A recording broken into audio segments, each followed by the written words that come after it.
Bonjour à tous, alors aujourd'hui je vais tester pour la première fois un papier dont vous avez peut-être déjà entendu parler, qui est le Canson Héritage.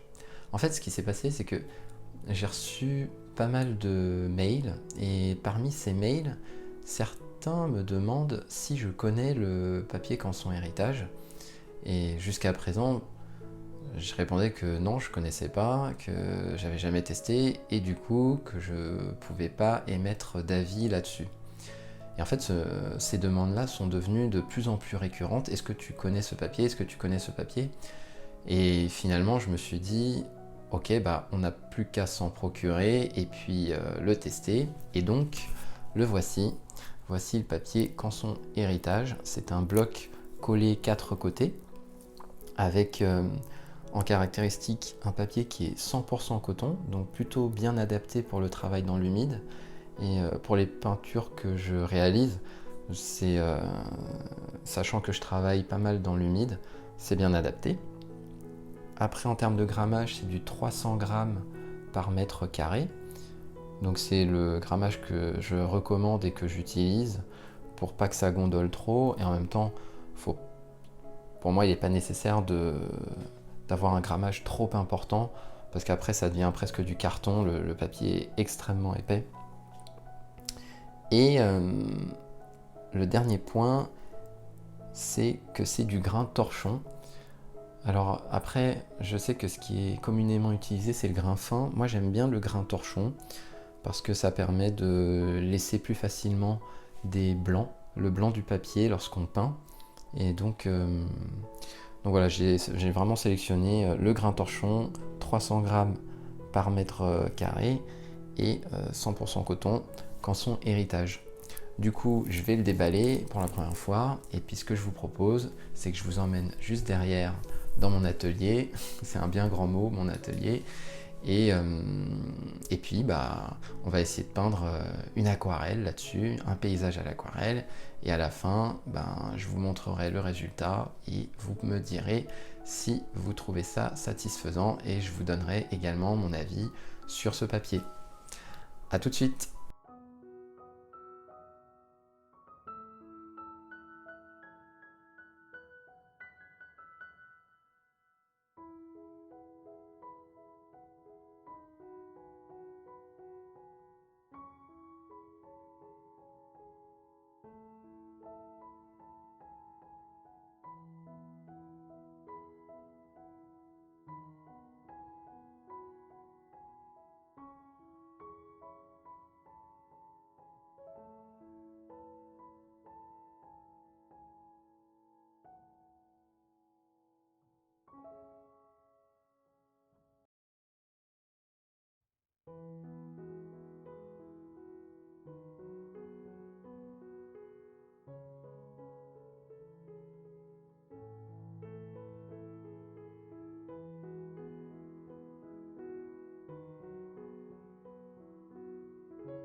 Alors voilà la peinture finie.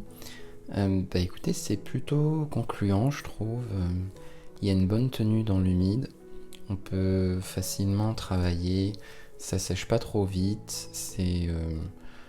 On peut faire des beaux dégradés avec les lavis. Le mélange des couleurs se fait très très bien sur le papier. J'aime bien le ciel là. Ça s'est vraiment bien. Ça s'est vraiment bien formé avec les nuages, la lumière. Donc non, plutôt satisfait de ce papier-là. Là, il est encollé 4 côtés. Il n'a pas vraiment gondolé. Donc ça c'est aussi un très très bon point. Ça peut même vous faire gagner un petit peu de temps parce que vous n'avez pas forcément besoin de le scotcher. Moi, j'aime bien scotcher le papier. Bon, je sais pas si je continuerai de peindre en encollé 4 côtés ou si je le scotcherai, mais de toute façon, ça fait pas énormément de différence. Et du coup, je vais le décaler un petit peu. Je vais décaler la peinture pour pouvoir mettre le passe-partout. Comme ça, vous pouvez voir l'effet que ça fait une fois qu'on a le passe-partout. Du coup, ça fait plutôt un bel effet. On sent bien le champ de coquelicot. Il y a une belle profondeur. Voilà, les couleurs sont vraiment bien rendues. Le blanc du papier ressort correctement. Donc, Canson Héritage, c'est vraiment un papier que maintenant que je l'ai testé, que je peux recommander. Écoutez, en tout cas, si vous avez des questions, n'hésitez pas à me les poser en commentaire pour avoir un petit peu plus de détails. Et puis, d'ici là, je vous dis bonne peinture et à très bientôt.